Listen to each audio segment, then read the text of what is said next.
အားလုံးမင်္ဂလာပါခင်ဗျာကျွန်တော်ကျော်စိုးပါ People Media ဖြစ်ပါတယ်ခင်ဗျာဒီကနေ့ဩဂုတ်လ14ရက်နေ့မွန်းလွဲပိုင်းပေါ့ဗျာမွန်းလွဲပိုင်းသတင်းထုတ်လွှင့်မှုဖြစ်ပါတယ်လက်ရှိကျွန်တော်သတင်းရိုက်ကူးတဲ့အချိန်ကမွန်းလွဲ12နာရီအချိန်ဖြစ်ပါတယ်ဒီကနေ့တော့ကျွန်တော်မိတ်ဆွေများအနေနဲ့ထူးထူးခြားခြားဒါအမျိုးသမီးတယောက်ပေါ့အမျိုးသမီးတယောက်နဲ့ကျွန်တော်အင်တာဗျူးလုပ်မှာဖြစ်ပါတယ်အဲ့ဒီအမျိုးသမီးကကျွန်တော်တို့ဒီမန္တလေးဒေသကြီးမြင်းချံတကြောမှာနာမည်ကြီးနေတဲ့ဒေါ်တီရာယုမွန်ပေါ့ဗျာဒေါ်တီရာယုမွန်အဲ့တော့သူကအဲ့မှာပြည်သူ့စစ်ကောင်းဆောင်ပေါ့အမျိုးသမီးအားကအမျိုးသမီးအဲ့တော့အားကအမျိုးသမီးအဲ့တော့ဗျာကျွန်တော်တို့အမျိုးသမီးတွေတော့မှနိုင်ငံတော်ကာကွယ်ရေးအတွက်မှာစွမ်းစွမ်းတမန်နဲ့ဒါသူတို့ပါဝင်နေတဲ့အချိန်မှာကျွန်တော်တို့ဘာမှတင်ခဲ့ကြမရှိဘူးကျွန်တော်တို့ကညီဖို့ပဲလို့တာညီနေဖို့ပဲလို့တာကျွန်တော်တို့ညီပြီဆိုရင်ကျွန်တော်အရာအလုံးကိုကြော်ဖြတ်နိုင်မှာဖြစ်တယ်လက်ရှိအခင်းချက်မှာဒီအကြမ်းဖက်မီဒီယာတွေကသူတို့ဒီ online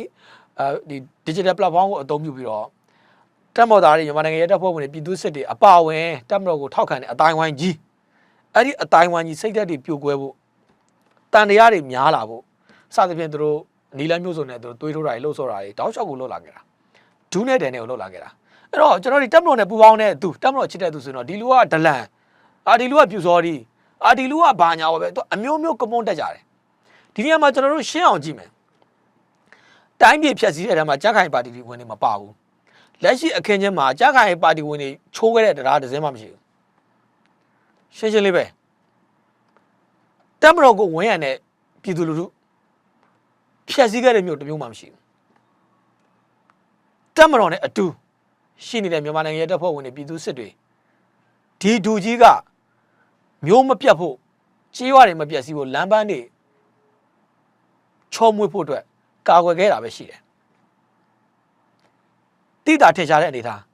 းအကြမ်းဖက်သမားတွေကခင်ဗျမျိုးသိမ်းတိုက်ပွဲခေါင်းစဉ်နဲ့မျိုးတွေတွေကိုကျွန်တော်တို့ဟလာဒီကြုံတို့ပြစ်ထည့်တာပဲနောက်ဆုံးကျွန်တော်မျိုးတွေပြတ်ခဲ့ရတယ်ဒီမျိုးတွေပြတ်တဲ့နေရာမှာကျမတို့ကမမေ့သမီးပါမရဘူးမမေ့သမီးလည်းသွားမှာပဲမမေ့သမီးအိမ်လည်းသွားမှာပဲမရဘူးအဲ့တော့အကြမ်းဖက်သမားတွေမှာကအနီးတွေအစိမ့်တွေမရှိဘူးဘာမှမရှိဘူးခင်ဗျားတို့ NLD ထောက်ခံခံမမေ့ထောက်ခံခံအကြမ်းဖက်သမားတွေဝင်လာတော့ခင်ဗျားတို့အိမ်တွေလည်းပြတ်မှာပဲအဲ့ဒီအကြမ်းဖက်သမားတွေမျိုးတွေဝင်လာပြီဆိုရင်ဆုံးရှုံးရမယ့်ပစ္စည်းတောင်ဟိုကခင်ဗျာကြန့်ခိုင်ပါတီဝင်တွေရဲ့အိမ်တွေလည်းပါမယ်ခင်ဗျားတို့ NLD ထောက်ခံတဲ့အိမ်တွေလည်းပါမယ်အဲ့တော့ကျွန်တော်တို့ကဗမာတိုင်းသားတွေဗျဗမာတိုင်းသားတွေကျွန်တော်တို့အားလုံးကဗုဒ္ဓဘာသာဝင်တွေဒါကျွန်တော်တို့မှာထောက်ခံမှုတွေဒါကျွန်တော်တို့ကဘုလူထောက်ခံတယ်လူထောက်ခံတယ်ပေါ့ဒါပေမဲ့ကျွန်တော်အားလုံးတူညီတာကခင်ဗျားတို့ကျွန်တော်အားလုံးကဗုဒ္ဓဘာသာဝင်တွေပဲကျွန်တော်တို့ဗုဒ္ဓဘာသာမပြတ်စည်းဖို့တောင်းကာကွယ်ရမှာကျွန်တော်တို့ခင်ဗျားတို့အားလုံးရဲ့တာဝန်ဒါကိုကာကွယ်ရမှာခင်ဗျားတို့ကြိုက်တာထောက်ခံကြိုက်တာကိုချစ်လို့ရတယ်ဒါပေမဲ့ကျွန်တော်တို့ကာကွယ်ရမှာကကျွန်တော်တို့နိုင်ငံနဲ့ကျွန်တော်တို့ဗုဒ္ဓဘာသာကိုကာကွယ်ရမှာဒါသိကိုရေးကြည့်တာအဲ့တော့ကျွန်တော်ဒီနေ့တော့ဒီလိုအခင်းချင်းတွေကိုကာကွယ်နေတဲ့မြင်းကြံမျိုးကပြည်သူစစ်ခေါင်းဆောင်တစ်ဖက်ကဆွဆွဲသလိုပေါ့ပြူစောတိပေါ့ဗျာအဲ့တော့ဒေါ်တီရာယုမွန်နဲ့ကျွန်တော်ဖုန်းအင်တာဗျူးလုပ်ပါမယ်ဒီဖုန်းအင်တာဗျူးကိုကျွန်တော်တို့ဒါကျွန်တော်မိတ်ဆွေတွေလည်းဒီမျိုးသမီးကဘလို့အမျိုးသမီးလဲဒီမျိုးသမီးကဘာကြောင့်ဒီလက်နဲ့ဆွဲကင်ပြီးတော့ဘာကြောင့်ကိုဒေတာကိုကာကွယ်နေရတာလဲဘာကြောင့်ဒီအမျိုးသမီးဘာကြောင့်ဒီလိုမျိုးလုပ်ရတာလဲပေါ့အဲ့ဒီအချိန်တွေကိုကျွန်တော်ဒါဆက်သွယ်ပြီးတော့မေးမြန်းသွားမှာဖြစ်ပါတယ်ဟုတ်ကဲ့မင်္ဂလာပါအမရေမင်္ဂလာပါဗျာကျွန်တော်ကျော်စိုးပါအမဟုတ်ကဲ့ပါအမနဲ့အင်တာဗျူးပြီးတော့လေဒီအင်တာဗျူးကိုကျွန်တော်တို့ပြန်ပြီးတော့လွှင့်ပါမယ်အမရေဟုတ်အလားလေးပါအလားလေးကြိုတင်ပြောတာပါအမဟုတ်အဲ့တော့ကျွန်တော်ဗာပြောရမှာဆိုတာလေအဲ့တော့ဗျာအမရဲ့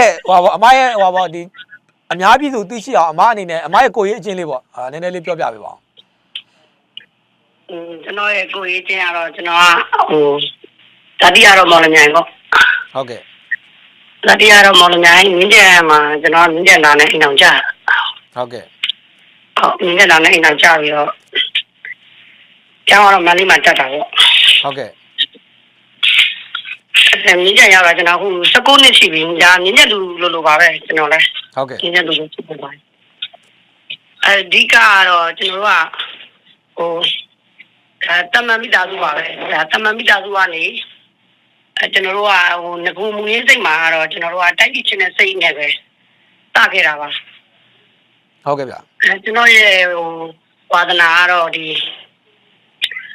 pride တောက်ချခံပြီးတော့ကျွန်တော်တို့လူသားရေးလှူရှာမှုကနေစတာပေါ့ဟုတ်ကဲ့ဗျအဲ့ဒီကနေကျွန်တော်တို့တိုင်းပြည်အတွက် ဟိုအကူရမယ်တဲ့ပါတီမှာစတင်ပြီးတော့လှုပ်ရှားတာပေါ့လို့မျိုး ဟုတ်ကဲ့ဗျအဲ့လိုလှုပ်ရှားတယ်ကျွန်တော်တို့ဒီပါတီတွေရောက်တော့လေကျွန်တော်တို့အခြေခံတာကတော့ဟိုပါတီရဲ့မူဝါဒရောကျွန်တော်ရဲ့လူသားရေးစိတ်ရောအခြေခံပြီးတော့ဒါလှုပ်ခဲ့တော့ချိန်တူတွင်းမှာနေရာတစ်ခုရတာပေါ့ဟုတ်ကဲ့ဗျဟုတ်ကဲ့ဟုတ်အဲ့တော့အဲ့လိုနေရာရပြီးတော့ဟုတ်အဲ့တော့အမအနေနဲ့ဟိုဘယ်လိုဘာကြောင့်ကျွန်တော်ဒီလက်ရှိကျွန်တော်အခင်းချင်းဖြစ်လာတဲ့နောက်ပိုင်းမှာဘာကြောင့်ဒီလက်နက်ဆွဲကင်ပြီးတော့တက်မလို့နဲ့အတူဒါပူပေါင်းပြီးတော့ဘာကြောင့်ဒီပြည်သူစစ်ဖွဲ့ဖို့အတွက်ဖြစ်လာလဲဘာကြောင့်ဒီပြည်သူစစ်ကိုဥဆောင်ခဲ့တာလဲအဲ့ဒီချင်းလေးရှင်းပြပေးပါဦးပါဟုတ်ကဲ့ဒီရေးခင်းစဖြစ်တော့ကျွန်တော်ကဟိုပေါ့နော်ဒီမဲမတမာမှုကိစ္စတွေကိုဒါတိုက်ပြည်မှာကျွန်တော်တို့ကလည်းတစ်ထောက်တနေရာနေဝင်ပါရတော့မယ်ဒါတွေပြောပြရတော့မယ်ဆိုတဲ့နေရာမှာတက်မလို့ကျွန်တော်တို့ကဒါထောက်ခံပြီးတော့ကျွန်တော်ဟိုပေါ့နော်တက်မလို့ကဒီကိစ္စကိုဖြည့်ရှင်းပေးပါဆိုပြီးတော့ကျွန်တော်ဆန္ဒပေါ့နော်ထုတ်ဖော်တာပေါ့ဆန္ဒထုတ်ဖော်ကနေစပြီးကျွန်တော်ဟို NLD မတ်တရားဒါကျွန်တော်ဟိုပုံမှန်အမျိုးမျိုးတက်ပြီးတော့ကျွန်တော်ဒါအေးယူလိုက်တာပေါ့နော်အေးယူပြီးကျွန်တော်ထောင်ထဲမှာနေလိုက်ရတာပေါ့နော်ဒီအာနာလေးပြန်ထိန်းပြီးတဲ့အချိန်မှာကျွန်တော်ပြန်ထွက်ခဲ့ရတယ်ပြန်ထွက်ခဲ့ပြီးတဲ့အချိန်မှာကျွန်တော်ကအာနာထိန်းတဲ့အချိန်ထွက်တဲ့အချိန်မှာကျွန်တော်ကတော့ကိုအိမ်မှာပဲကိုမိသားစုနဲ့လုံလုံချုံလေးဖြစ်အောင်နေတယ်ဟိုကျွန်တော်ပါတီဝင်တွေကျွန်တော်နာမှာမလုံခြုံတဲ့ပါတီဝင်လေးတွေကိုကျွန်တော်ခေါ်တယ်အိမ်မှာစူးစီးပြီးနေတာပေါ့နော်အဲ့ဒီအချိန်မှာစူးစီးပြီးနေရတဲ့အကြောင်းအရာနဲ့ကျွန်တော်အိမ်ကိုဒီအာနာစထိန်းပြီးဆိုတဲ့နဲ့ကျွန်တော်အိမ်စီမှာဆန္ဒလာပြတယ်လူပေါင်း900ပြီးတော့ဟို